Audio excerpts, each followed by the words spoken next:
Now we are going to discuss about topic shock from SRB's Manual of Surgery.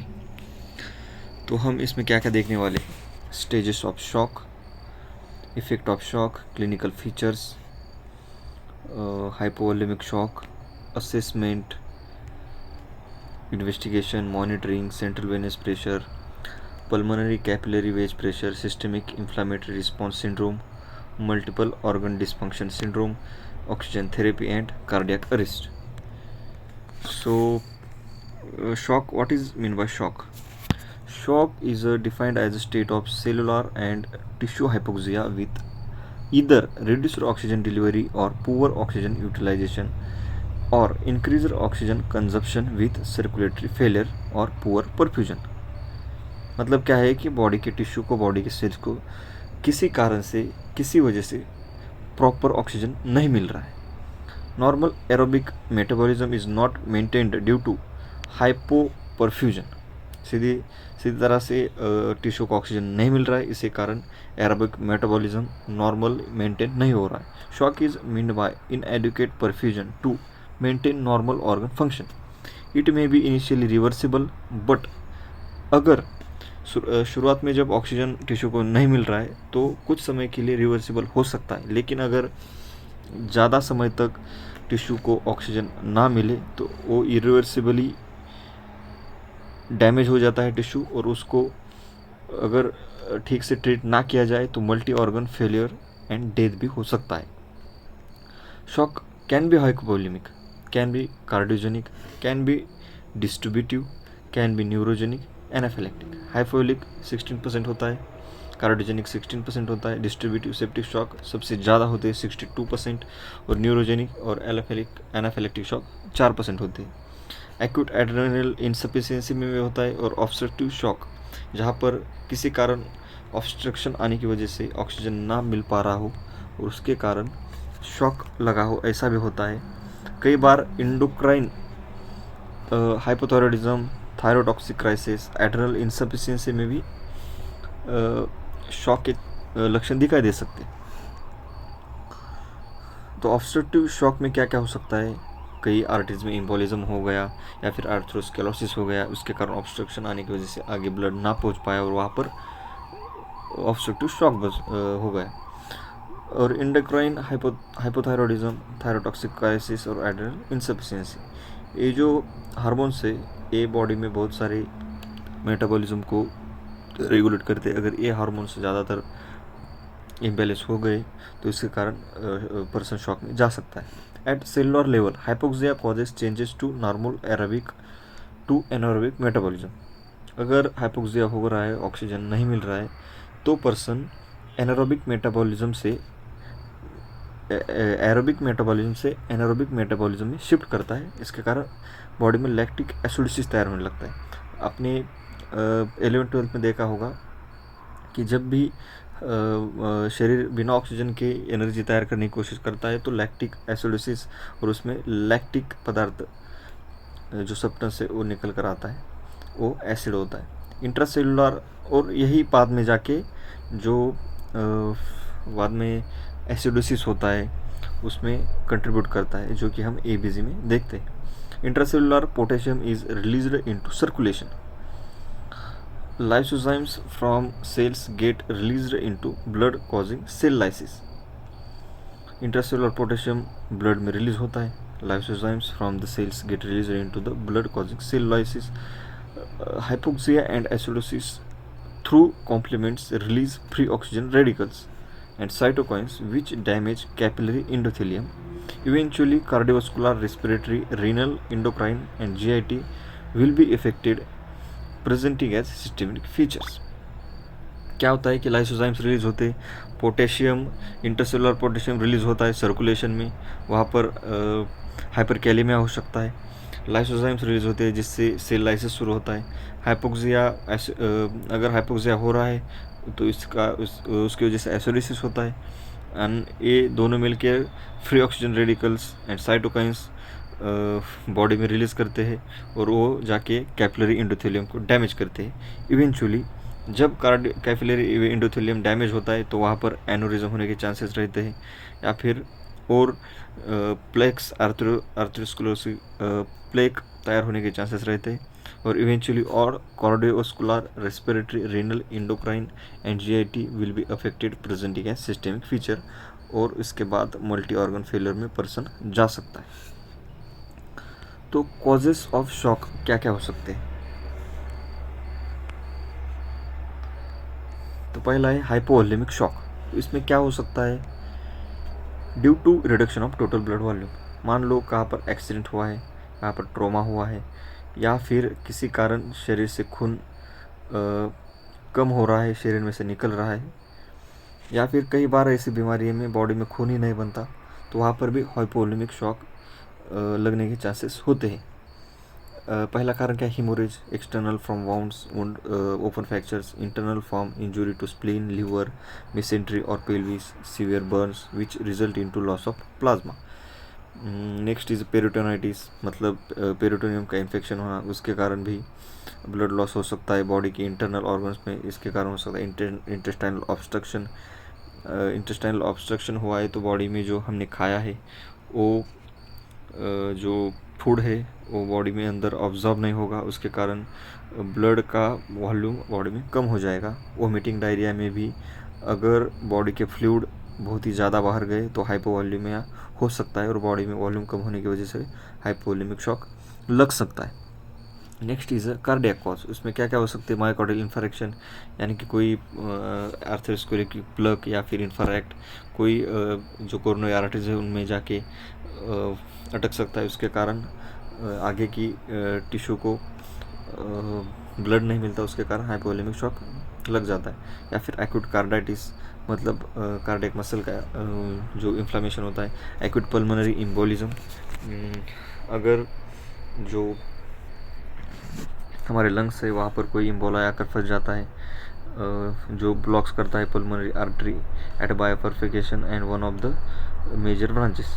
जो pulmonary artery होती है वहाँ पर बायोफर्केशन कर सकता है, जो कि one of the major branch which is providing blood to the lungs. आगे हम बात करें तो और कौन कौन से कारण हो सकते हैं? Drug induced toxaemia of any cause, cardiac surgical condition like valvular disease, congenital heart disease में भी हाइपोवॉल्यूमिक शॉक लग सकता है। Cardiac compression causes, cardiac tamponade due to, 1 minute.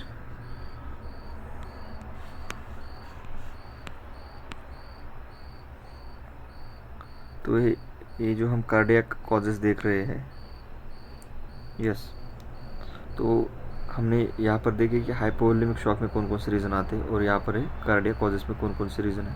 Myocardial infection, carditis, pulmonary embolism, और ड्रग इंड्यूस्ड हो सकता है like digoxin drug जो कि कार्डियोटॉक्सिक होते हैं, और toxaemia of any causes, cardiac surgical condition like valvular disease, मतलब जो कि हार्ट से रिलेटेड जो भी डिसीज है उनके कारण कार्डियोजेनिक शॉक लग सकता है। कार्डियोजेनिक शॉक का मतलब क्या है कि हार्ट का जो लेफ्ट वेंट्रिकल होता है वो ठीक तरह से ब्लड को पंप नहीं कर पा रहा है, उसके कारण बॉडी को ऑक्सीजन नहीं मिल पा रहा है और टिश्यू परफ्यूजन नहीं हो रहा है, उसके कारण पेशेंट शॉक में जा रहा है। कार्डियक कंप्रेशन कॉज, इसमें क्या क्या होता है? Cardiac tamponade due to collection of blood pus fluid in the pericardial space which prevents the heart to expand leading to shock. Trauma to heart, अगर हार्ट को कोई ट्रोमा हुआ है, बाहर से इंजरी हुई है, तो उसके कारण भी कार्डियोजेनिक शॉक लग सकता है। अब हम देखेंगे अगला टाइप है सेप्टिक शॉक। सेप्टिक शॉक में क्या होता है? It is due to bacterial infection which release toxins leading to shock. Neurogenic shock, due to sudden anxious and painful stimuli causing severe splanchnic vasodilation. कोई भी अगर मान लो एनाफिलेक्टिक शॉक मिल गया है, या फिर कोई बहुत ही ज़्यादा घबरा गया है, उसके कारण उसकी जो नसें होती है वो कॉन्ट्रैक्ट हो चुकी है, उसके कारण शॉक लग सकता है। Here patient either goes to cardiac arrest, dies और recovers fully spontaneously. Spinal cord injury anaesthesia can cause neurogenic shock. इसमें क्या होता है? अगर बहुत ज़्यादा पेशेंट डर गया है या फिर एनाफिलेक्टिक शॉक लग गया है, तो पेशेंट पूरी तरीके से मर सकता है या फिर कार्डियक अरेस्ट में जा सकता है, या फिर खुद ही स्पॉन्टेनियसली अपने आप रिकवर भी हो सकता है। स्पाइनल कॉर्ड इंजरी में और एनेस्थेसिया में भी न्यूरोजेनिक शॉक लगने के चांसेस होते हैं। Next is anaphylactic shock.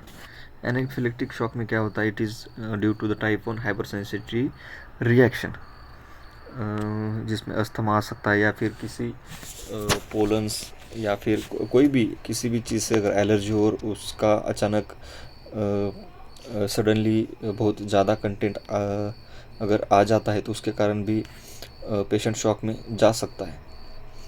Next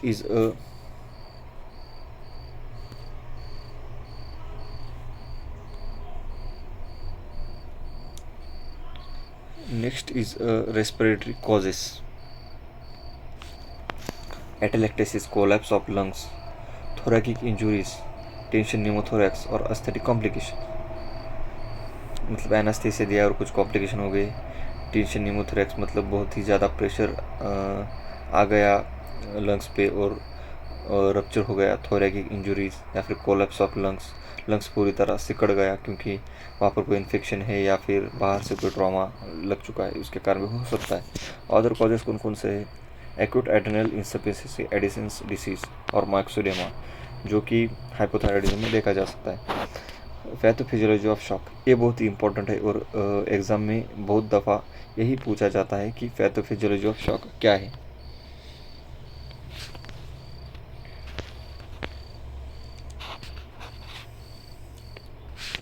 any cause of shock मतलब hypovolaemia, cardiogenic, neurogenic, anaphylactic, low cardiac output. Vasoconstriction occurs at compensation to perfuse vital organs like brain, heart, kidney and liver। क्या होता है कि वैसोकंस्ट्रिक्शन होने के बाद अगर बॉडी को ठीक तरह से टिश्यू परफ्यूजन नहीं होता और जो वाइटल ऑर्गन्स है ब्रेन, हार्ट, किडनी, लीवर, उनको ब्लड नहीं पहुंच पाता ठीक तरह से। Because of vasoconstriction and tachycardia, dynamic circulation increases. Vasoconstriction हो रहा है तो सर्कुलेशन बढ़ रहा है। Tachypnoea occurs due to increasing oxygen saturation. अगर बॉडी को अच्छी तरह से ऑक्सीजन नहीं मिल रहा है तो उसका एक काउंटर क्या हो सकता है कि लंग्स बाहर से ऑक्सीजन ज़्यादा खींचने लगते हैं और इसके कारण टैकीपनिया होता है। मतलब पेशेंट बहुत कम समय में ज़्यादा सांस लेने लगता है।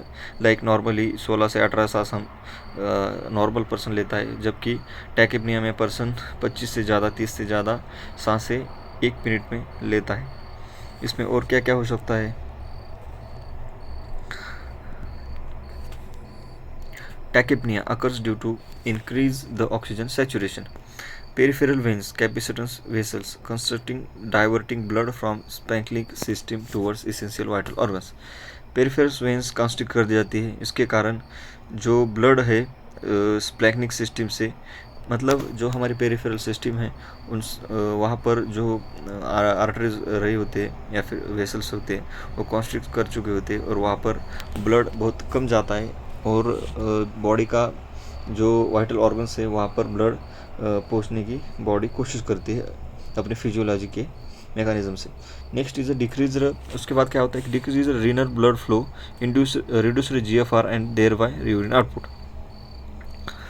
जब वाइटल ऑर्गन जब बॉडी में टिश्यू परफ्यूजन ठीक तरीके से नहीं हो रहा है तो वाइटल ऑर्गन्स के लिए भी अच्छी तरह से ठीक तरह से ब्लड मिलना मुश्किल हो जाता है। अगर किडनी के पास ब्लड कम आ रहा है तो किडनी कम फिल्टर करेगी और उसके कारण GFR भी कम हो जाएगा और उसके कारण यूरिन आउटपुट भी कम हो जाएगा। Renin angiotensin mechanism gets activated causing further vasoconstriction and aldosterone release. Renin angiotensin mechanism क्या करता है कि जब बॉडी में वॉल्यूम कम होता है और बॉडी हाइपोटेंशन में जा रही होती है तब